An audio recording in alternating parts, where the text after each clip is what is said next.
Déclaration du Front commun.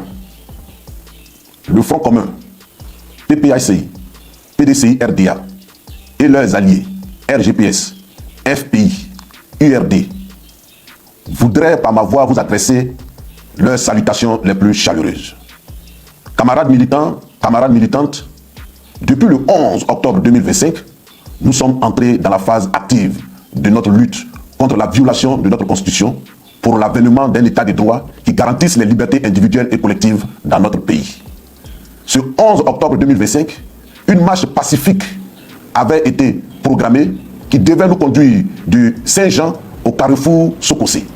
Malheureusement et contre toute attente, cette marche a été interdite, violemment réprimée.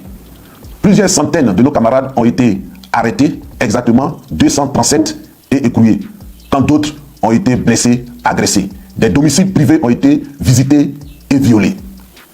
C'est le lieu aussi de féliciter chaleureusement, avec une mention particulière, tous ceux qui ont répondu favorablement, malgré les intempéries et les risques, à cet appel du 11, qui est un appel de la nation. Depuis ce jour, aucun jour ne se déroule sans qu'il n'y ait des manifestations dans une localité de la Côte d'Ivoire. Bonoa, Bangolo, Akoupé, Azopé, Aferi, Yakaseme, Gagnoa, Abidjan, etc., etc. Malheureusement, ces manifestations ne vont pas sans pleurs, sans douleur, et nous enregistrons des pertes en vie humaine.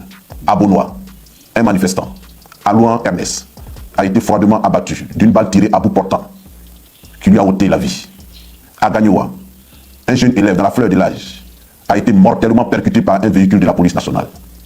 Mais ce qui est le plus affligeant, ce qui est le plus pitoyable, c'est la mort de ce bébé, un être innocent, que la mort est allée trouver chez lui à la maison, où des gaz lacrymogènes ont été tirés dans la région de la Mée, et ce bébé est mort suffoqué. Ça aurait pu être le bébé de l'un d'entre nous. Ça aurait pu donc être notre famille. Et c'est vraiment triste. C'est le lieu d'attirer l'attention de nos forces de l'ordre, nos forces de défense et de sécurité. Elles ne doivent pas nous traiter en ennemis.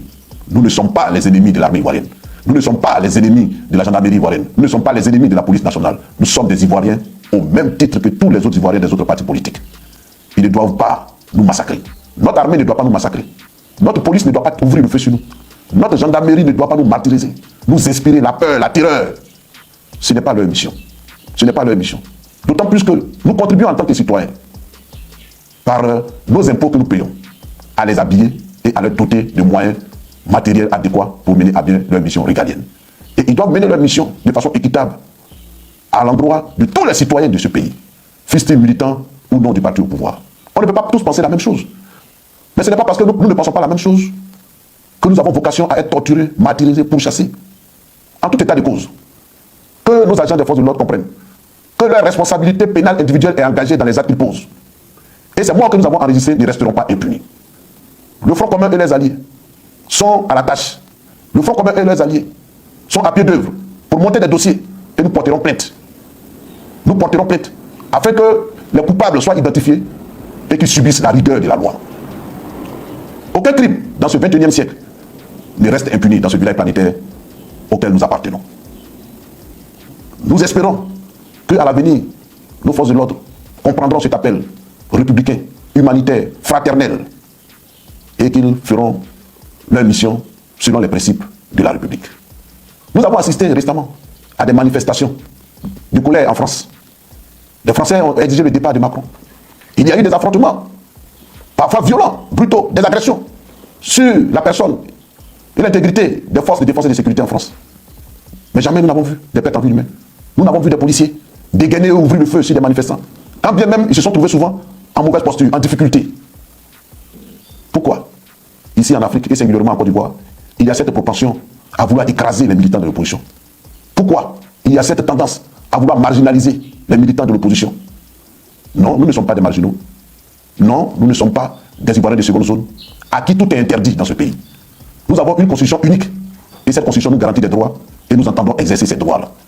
Et vous, en tant que force et agent de l'ordre, vous avez le droit de nous protéger lorsque nous exerçons nos droits constitutionnels. J'espère que nous avons été entendus et que, à l'avenir, de telles choses ne se reproduiront plus.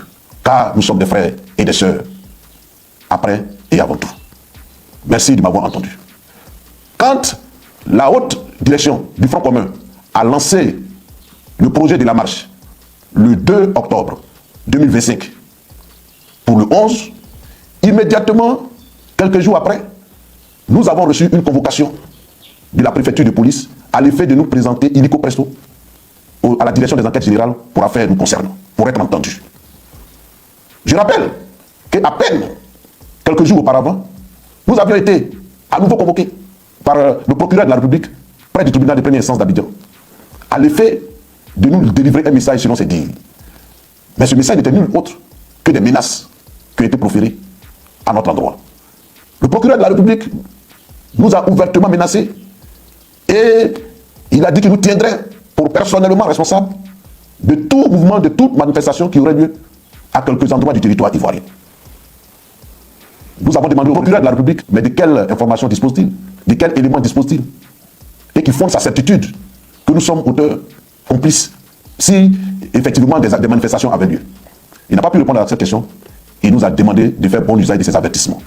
Et donc, quand ce 6 octobre, nous recevons, quelques jours seulement après ces menaces, quand nous recevons une convocation de la préfecture de police, nous imaginons et nous savons ce que cela veut dire. Et donc, nous n'avons pas répondu à cette convocation. Nous n'avons pas répondu à cette convocation. Nous avons décidé, en toute connaissance de cause, en toute responsabilité, de ne pas répondre à cette convocation. Car répondre à cette convocation signifiait nous rendre mains et pieds liés au régime. Répondre à cette convocation serait faire de nous-mêmes des prisonniers. Répondre à cette convocation serait donc de la capitulation. Nous avons décidé de ne pas répondre et adopter une posture de combat et de résistance.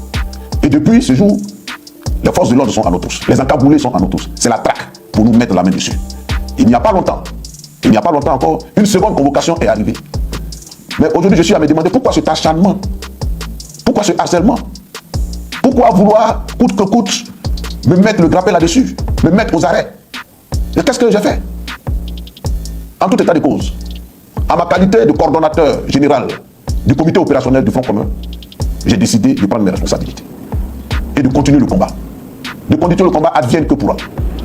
Et ce combat, je le mène avec vous, à vos côtés. Je n'ai pas fui. Je n'ai pas l'âme d'un fuyard. Je n'ai pas l'âme d'un traître. Je n'ai pas l'âme de quelqu'un qu'on intimide. Je vous invite donc à compter de maintenant, parce que nous allons rentrer dans la phase décisive de ce combat. Nous allons rentrer dans les moments ultimes de ce combat. Je vous invite à beaucoup plus de détermination, à beaucoup plus de volonté, à beaucoup plus d'engagement. Tous, autant que vous êtes, le Front commun vous appelle, ses alliés, le RGPS, le Front populaire ivoirien et tous les démocrates vous appellent à occuper les rues. À occuper les rues pacifiquement, dans la discipline, dans l'ordre et avec un esprit républicain, comme vous avez toujours su le faire, surtout ce 9 août 2025. C'est un droit. Vous n'êtes pas en train d'enfreindre la loi. C'est un droit constitutionnel que vous exercez. Jeunes, femmes, adultes, travailleurs, étudiants, démocrates de tous, vous êtes invités à occuper pacifiquement les rues. Que ce soit dans tout le district d'Abidjan et même dans tout l'intérieur du pays, dans les grandes villes de l'intérieur du pays. Tous les Ivoiriens sont invités à occuper les rues de façon pacifique. Je voulais vous dire, avec assurance, je voulais vous rassurer et je voulais apaiser ceux qui ont une once de doute en eux, que jamais, jamais aujourd'hui plus qu'hier, nous ne sommes si proches de la victoire et de la délivrance. Je le répète, je voulais vous dire, avec foi, conviction, et rassurer ceux qui sont traversés, ceux qui seraient tentés d'être traversés par le doute, que jamais, aujourd'hui plus qu'hier, nous ne sommes aussi proches de la victoire et de la délivrance. Mais la balle est dans votre camp. La balle est dans notre camp. Et le salut de ce pays, la renaissance de ce pays, réside entre nos mains, entre vos mains. Osez agir, osez manifester, pour oser gagner et triompher. Osez agir, osez manifester, pour triompher et gagner. Pour triompher et gagner. Je sais qu'en chacun de vous vibre l'esprit patriotique. Je sais qu'en chacun de vous, du plus profond de son être, veut que les choses changent en Côte d'Ivoire. Et il y a comme un appel intérieur un appel intérieur qui ne cesse de vous importuner, qui vous demande de faire quelque chose pour votre pays, de faire quelque chose pour votre nation. Écoutez cette voix silencieuse. Écoutez cette vibration qui secoue votre âme. C'est l'appel de la nation. C'est l'appel de la Côte d'Ivoire pour qu'elle retrouve son équilibre, pour qu'elle retrouve sa légitimité, sa légalité, pour qu'elle retrouve son âme, pour qu'elle retrouve sa joie de vivre ensemble, pour qu'elle retrouve l'état des droits qui fait que chaque citoyen, quelle que soit sa position dans le pays, respecte la loi et est soumis à la loi. Le président Laurent Gbagbo, président du PPAC, notre leader charismatique, le ministre Tidiane Thiam, président du PDCI RDA, le premier ministre Pascal Affinguessan, le premier ministre Roch Bafoury Diom et tous les leaders sont avec vous, sont avec nous dans ce combat. J'appelle donc tous les responsables du Fonds commun, du GPS, du FPI, les fédéraux, les responsables des sections, les secrétaires généraux adjoints, les coordonnateurs régionaux, les délégués départementaux du PDCI, les délégués des districts du PDCI, tous les responsables, je dis, que chacun dans sa zone, dans sa région, dans son département, que toutes ces organisations coalisent, que toutes ces organisations se mettent ensemble pour organiser la résistance de façon locale. Pour la patrie, nous sommes prêts à tous les sacrifices.